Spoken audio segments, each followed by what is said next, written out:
quem vai fazer o lançamento oficial do livro é o Jader Sampaio, que é membro da Liga dos Pesquisadores, organizador do sexto INI, e que nós temos a satisfação de ver materializado, né, o fruto de alguns anos de pesquisa, que obviamente não só por esses textos, mas pelo esforço comunitário que tem dentro dessa obra. Né?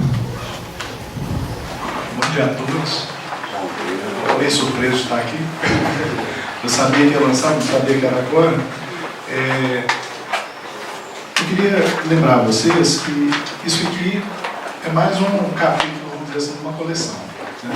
Essa coleção começou com o Eduardo, quando a Liga ela existia antes da internet. O Eduardo fazia essa articulação entre pessoas principalmente interessadas no resgate da memória do espiritismo. E quando Eduardo e Milton, na época, criaram um espaço na internet para que essa interação pudesse ser mais dinâmica, né, porque quando fomos convidados a participar, Eduardo ele já fazia um trabalho de fazer contato pessoal com pesquisadores que tinham atividades em lugares diferentes e publicava esses trabalhos no início de 3 livros que se chamaram Anuário Histórico Espírita. Tá? Então ele publicou um em 2003, um em 2004 e o terceiro em 2005, que saiu com a data de 2006. Eram trabalhos, eram livros, vamos dizer assim, coletâneos. Né? E as pessoas escreviam com uma certa liberdade metodológica e publicavam, davam seu recado e cumpriam seu papel. Quando, com a desencarnação do Eduardo e com a retomada da atividade da Liga em parceria com o CCDPR, uma das coisas importantes para os pesquisadores de dentro da universidade é a comunicação daquilo que eles fazem, a publicação do seu conhecimento. E o capítulo de livro é uma das formas de publicação desse conhecimento. Não sei quem está fora da universidade, hoje a gente tem uma espécie de uma biografia dos pesquisadores no Brasil que se chama Currículo Lattes. Nesse Currículo Lattes a gente pode lançar os nomes dos pesquisadores, doutores, mestres, pessoas em formação já formadas. Marcelo. Defeito físico, defeito eletrônico. E lá, os pesquisadores, eles, quando a gente quer fazer... essa é uma das fontes que a gente utiliza quando a gente quer saber quem é o especialista em determinado assunto. Quem é que está pesquisando determinado assunto. Quem é que a gente vai convidar para poder compor uma mesa dentro de uma universidade? É no Currículo Lattes. Então, com muito esforço, porque o CCDPR nunca teve uma fonte financeira que assegurasse aí os seus projetos, né? A Júlia sempre correu atrás, né, Júlia e a equipe de diretores, com muito esforço a gente resolveu selecionar sempre os trabalhos melhor escritos, que estavam bem dentro do espírito da Liga, né? E publicar em forma de livros, né? Com capítulos que são coletâneos, mas de trabalhos escritos com o formato acadêmico. Esse formato acadêmico, embora tenha aborrecido bastante alguns autores, que a gente vai, volta, pede para mexer aqui, pede para colocar a BNT, pede para fazer não sei o quê, ele tem assegurado que esses livros sejam inseridos dentro das bibliotecas das universidades. Então, a gente tem, na universidade em que trabalhei até o momento, que é a Federal de Minas Gerais, e que me aposentei esse ano, a gente tem a coleção completa, totalmente aceita pelo bibliotecário, que costuma triar as obras que são encaminhadas para a biblioteca, e as nossas são aceitas de pronto. E isso gera espaço para que pessoas que não conhecem o espiritismo, estão dentro da academia, que queiram estudar um tema, possam ter acesso aos trabalhos.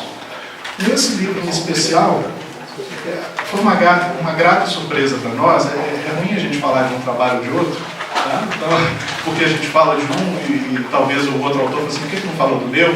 Mas como eu sei que eu estou conversando com pessoas adultas, né, e a gente não fala de um demérito do outro, pelo contrário, uma grata surpresa para nós, o esforço que o Levi fez para a gente. Tá? Ele trouxe, na verdade, 2 trabalhos no ano passado. Ele propôs que se pesquisasse efeitos físicos utilizando um equipamento novo da física, de domínio dele, chamado câmara Schlieren, não é isso? Câmara Schlieren, estou falando certinho? E ele escreveu um trabalho teórico, tá? Bem detalhado, mostrando a fundamentação teórica do trabalho dele e depois um trabalho experimental. E ele fez a gentileza de fundiu os dois trabalhos em um para a gente colocar no livro. Tá? Eu mesmo pedi e eu mesmo fiquei muito penalizado, tá? Porque eu acho que os dois trabalhos merecem público, mas eu tenho certeza que, como pesquisador que nós somos, eu tenho certeza que o trabalho teórico não será desperdiçado, né? Haverão outras possibilidades de encaminhamento. E foi, a bem dizer, apesar do Alexandre já ter apresentado um trabalho no terceiro livro, um primeiro trabalho de cunho assim, claramente físico, tá? Com teoria física apresentada nos nossos encontros. Então, somou para nós uma nova área de conhecimento, pesquisador com formação, tá? que trouxe isso para nós e que disponibilizou e que apresentou numa linguagem comum aos nossos mortais. Nós outros que não somos da área de física conseguimos entender perfeitamente a proposta do Ademir, que fez um esforço para se tornar claro, né? A gente tem trabalhos aqui do Grupo do Nordeste, que veio capitaneado pela Aldenora, que é doutora na área de educação, e que fez trabalhos nas suas sociedades espíritas lá no Nordeste, trabalhando com jovens e trabalhando com mães, pessoas em situação de vulnerabilidade social, e utilizando metodologia de pesquisação. Tá? O trabalho deles é extremamente rico, porque ele se confunde o trabalho acadêmico com a prática do dia a dia do centro espírita. Tá? E eles trouxeram muita informação, porque as apresentações foram muito cheias de citações, e ele vindo escrito, fica mais fácil da gente degustar e compreender a finalidade da atividade que eles estão fazendo lá no Nordeste. A gente tem o trabalho do Marco, da Kátia, né, e de mais uma colega que não pôde se identificar, né, Marco? E a gente tem o trabalho do Thiago Paz. Tá? O Marco, ele tem feito alguns trabalhos no sentido de buscar, dentro de espaços não espíritas, a inserção do espiritismo. Nesse aqui, ele fez uma revisão das inserções do termo espiritismo, do termo Allan Kardec na revista Veja, uma revista de alta publicação,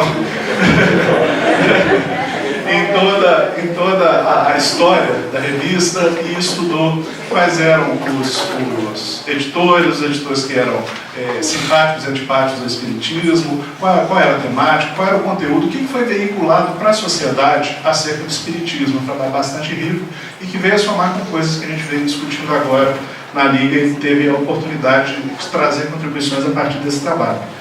O trabalho do Tiago, né, é um trabalho muito importante para quem está tentando estruturar linhas de conexão com a universidade. O Tiago ampliou o trabalho que o Marco havia apresentado há alguns anos atrás, que está no Pesquisa sobre Espiritismo no Brasil, e levantou as pessoas que escreveram teses e dissertações, que foram defendidas, reconhecidas pela CAPES e pelos órgãos oficiais, tá, em diversas universidades no Brasil inteiro, e levantou qual era a tese, quem foi o autor, quem era o orientador, qual foi a data de publicação, onde foi publicado, ou seja, ele deu o caminho das pedras para quem está querendo fazer contatos no meio universitário.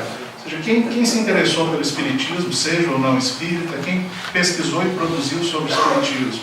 Tá?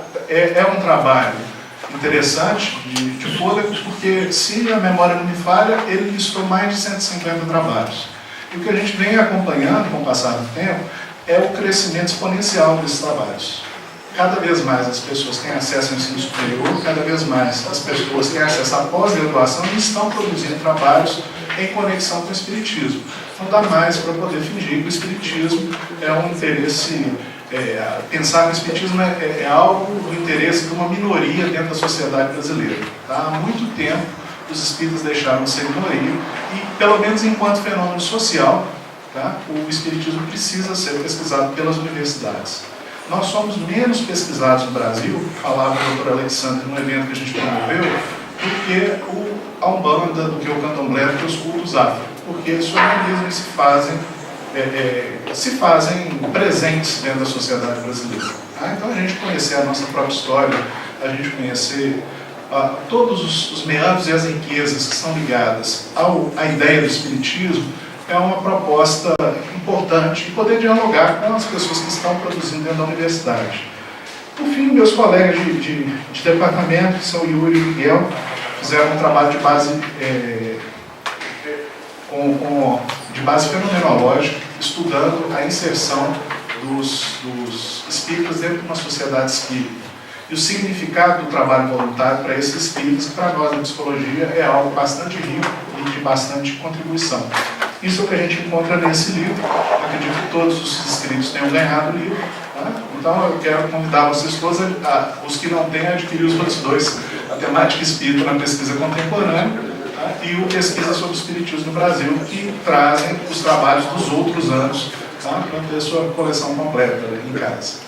Tá? Ao longo do evento, a gente vai lançar o terceiro volume da coleção Espiritismo na Universidade, que é iniciativa da Nadia, da Clélia e do pessoal da Universidade de Franca, mas em contato com nós, com o CCPE e contato menos direto com a LIP, a gente vai ter o lançamento do Diálogo com Céticos, que é um livro que eu traduzi de obra do professor Wallace. Mas eu vou só mostrar e guardar para que todo mundo fique para a hora do lançamento, para poder falar sobre ele. Eu quero agradecer a vocês a paciência dessa abertura, tá? E desejar a todos os participantes do evento que tenham um evento cheio de conexões, cheio de produção, cheio de dúvidas, cheio de questionamentos e cheio de produtos também, né? de textos, de trabalhos, de produção jornalística, tá? De tudo o que envolve esse nosso desejo de estar juntos.